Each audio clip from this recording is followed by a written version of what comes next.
Em primeiro lugar, quero registrar a importância das parábolas nos ensinamentos de Jesus. Nos 4 evangelhos, nós encontramos 60 parábolas.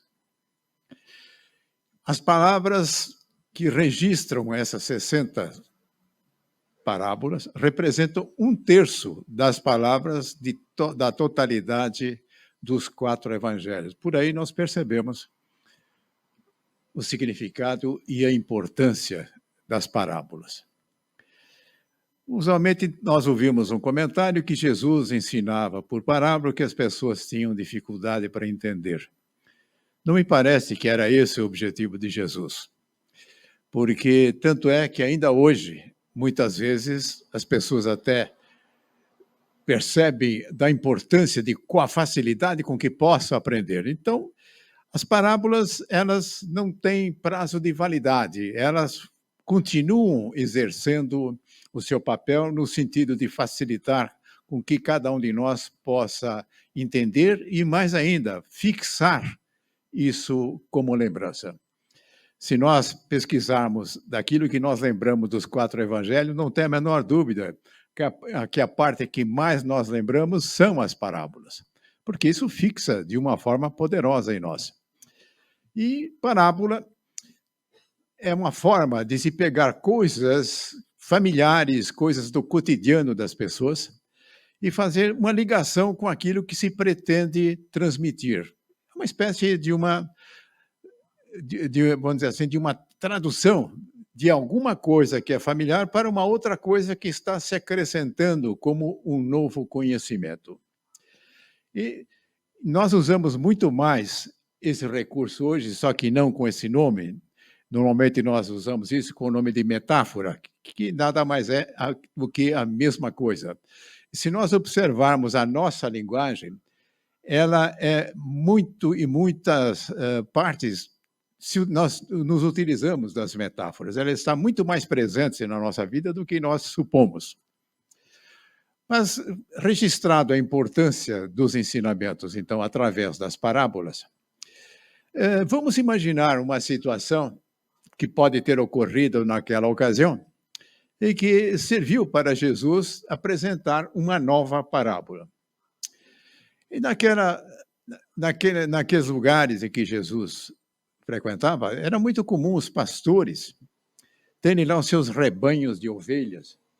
Então, vamos imaginar um pastor chegando ao final do dia, o sol colorindo as nuvens ali no horizonte, e ele vai chegando com as suas ovelhas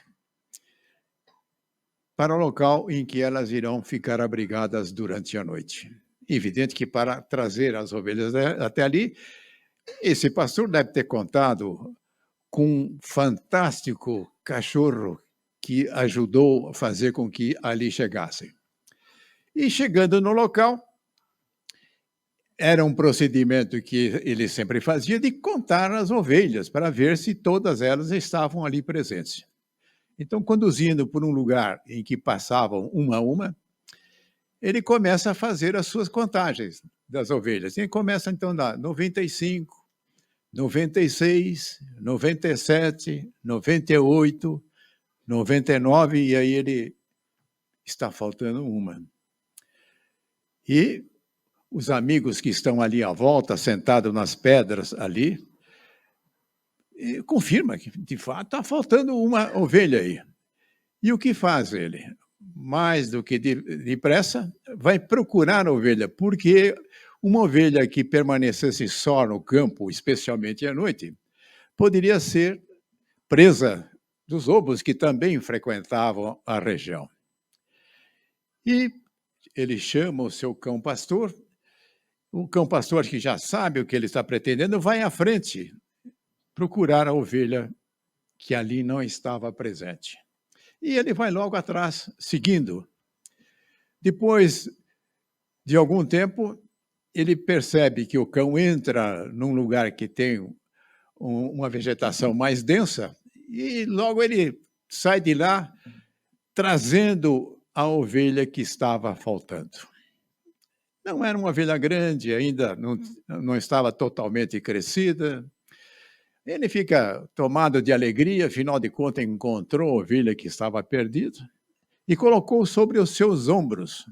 Como estava um pouco frio, ele sentiu o calor que esta ovelha podia estar oferecendo. E aí ele volta com a ovelha sobre os ombros, encontra ainda os seus amigos ali, já começa a ficar escuro. Que bom que ele encontrou com uma certa rapidez, caso contrário, a noite poderia fazer com que houvesse problemas para essa ovelha. E então ele chega com os amigos, alegre, eu estou alegre por ter encontrado, e vocês também estão alegres, né, pelo fato de eu ter encontrado a ovelha. Então todos ali festejaram o fato de encontrar essa ovelha. Bom, alguma coisa dessa natureza deve ter inspirado Jesus para que ele pudesse oferecer um ensinamento naquela ocasião. E para ser fiel àquilo que ele apresentou, eu vou me valer de Lucas, que relata no capítulo 15 a parábola que tem como título A Parábola da Ovelha Perdida. E diz aqui: qual dentre vós é o homem que, possuindo 100 ovelhas e perdendo uma delas, não deixa no deserto as 99 e vai em busca da que se perdeu até encontrá-la? Achando-a, põe-na sobre os ombros, cheio de júbilo. E indo para casa, reúne os amigos e vizinhos, dizendo-lhes: alegrai-vos comigo, porque já achei a minha ovelha perdida. Digo-vos que assim haverá maior júbilo no céu por um pecador que se arrepende do que por 99 justos que não necessitam de arrependimento. Essa é a parábola. Quem é o pastor nessa parábola? Deus, né? E quem são as ovelhas? Nós, né? Em muitas outras ocasiões existe a citação que no rebanho do meu pai nenhuma das ovelhas irá se perder. Isso em outras partes do Evangelho nós encontramos essa citação. E aqui, novamente, nós estamos diante disso. E o que isto representa para nós? Aqui, então, nós temos que considerar a seguinte situação em relação às parábolas. As parábolas representam uma forma de apresentar um ensinamento que se ajusta a cada um daqueles que estão ouvindo a parábola. E como é que isso se ajusta? Quando eu fiz aquela descrição inicial, eu acredito que vocês foram criando as imagens daquilo que eu estava relatando, né? E quando nós ouvimos esses ensinamentos das parábolas, nós vamos também criando essas imagens. Agora, que imagens cada um cria? Certamente vai criar a imagem que lhe seja mais familiar possível, que faz parte das suas experiências, que faz parte daquilo que ele possa ter conhecido, ou então está elaborando mentalmente naquela ocasião aquilo que ele está ouvindo. Então, com isso, percebam que a recepção da parábola se faz de acordo com condições interiores de cada um. E não só no sentido de criar essa figuração, mas como também do próprio entendimento daquilo que está sendo transmitido. A nossa compreensão e a nossa aceitação daquilo que nós recebemos com ensinamento depende do nosso nível de consciência. E as pessoas estão em níveis de consciências diferentes. Portanto, isso significa que cada um vai ter a sua tradução para aquilo que está recebendo, que se porventura nós pedíssemos para que expusessem, nós estaríamos diante de várias parábolas diferentes. Isso não significa que a parte central do ensinamento não seja comum na apreciação de todos, mas só que a forma de cada um apreciar está de acordo com as suas condições interiores. Então, percebam, é esta a grande vantagem do ensinamento através de metáforas, através de parábolas. É ajustar aquilo que está se transmitindo segundo a necessidade de cada um que está ouvindo. Não é porque havia dificuldade de entendimento. E isso vale para nós ainda hoje. E aqui nós podemos até fazer uma sugestão de lermos essas parábolas e darmos um de diretor de cinema, colocando as imagens que sejam as mais adequadas para que nós venhamos a receber isso. Imagens de preferência coloridas, evidentemente. E aqui uma coisa que nós podemos também considerar, quando as imagens representam coisa agradável, nós procuramos trazer essas imagens o mais próximo possível de nós. Quando estamos diante de coisas que não nos agradam, nós procuramos afastar essas imagens, criando um impacto menor em nós.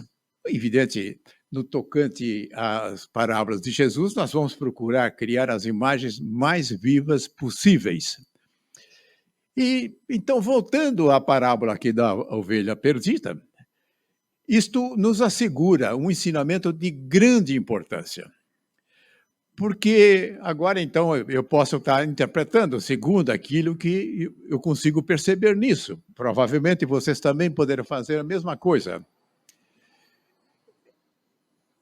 Esse pastor, Deus que está presente, em alguma situação, deixaria de oferecer a possibilidade para que as nossas trajetórias de vida fossem bem-sucedidas? De forma nenhuma. Ele estará sempre oferecendo diretamente ou através dos seus mensageiros, dos seus trabalhadores, os recursos necessários para que sejamos bem-sucedidos. E entre aqueles que necessitam de amparo, evidente que se destacam aqueles que estejam em maior dificuldade. Então, longe de remeter alguém para o inferno, o que existe é um acolhimento, existe uma possibilidade de que todos possam repetir as suas experiências e serem bem-sucedidos. Com isso, então, nós estamos sendo colocados diante de uma visão de Deus completamente diferente àquela que era vigente antes da vida de Jesus. É bom sempre lembrar que Jesus nos apresentou dizendo: Deus é Pai. Era a figura mais próxima daquilo que nós podemos entender, o que deveríamos considerar em relação a Deus. Evidente, o pai, aquele que verdadeiramente é um pai, ele certamente tem essa qualificação, vai oferecer as melhores condições possíveis para que o seu filho possa ser abrigado, possa ser orientado e possa seguir a sua jornada. Então, nós estamos aí neste ensinamento de Jesus, diante de alguma coisa que é de fundamental importância para que nós possamos orientar a nossa vida. Temer a Deus? De forma nenhuma. O ensinamento é para amarmos a Deus. É aqui um ponto central. Muitas vezes nós achamos que o contrário de amor é o ódio. Não é. O contrário de amor é medo. Por quê? É possível nós amarmos alguém ou alguma coisa da qual nós tenhamos medo? Não, não. Se nós estamos diante de alguém que nos infunde o terror a qualquer coisa, nós vamos amar essa pessoa? Certamente não. Nós vamos procurar nos abrigar. E Jesus chega dizendo o seguinte: amar a Deus e não temer a Deus. Então, se há alguém que nós não devemos ter nenhum tipo de medo, este é Deus, evidentemente. Então, aí nós estamos diante de uma parábola. Ela é muito pequena, singela, mas de uma profundidade imensa para a nossa consideração. E façam isso, portanto, leiam as parábolas, tendo como colocação isso, a cada um a parábola vai dizer aquilo que lhe seja mais adequado. E que a paz de Jesus possa nos acompanhar e que possamos levar daqui para frente sempre os seus ensinamentos, os das parábolas e os demais também que formam os seus evangelhos.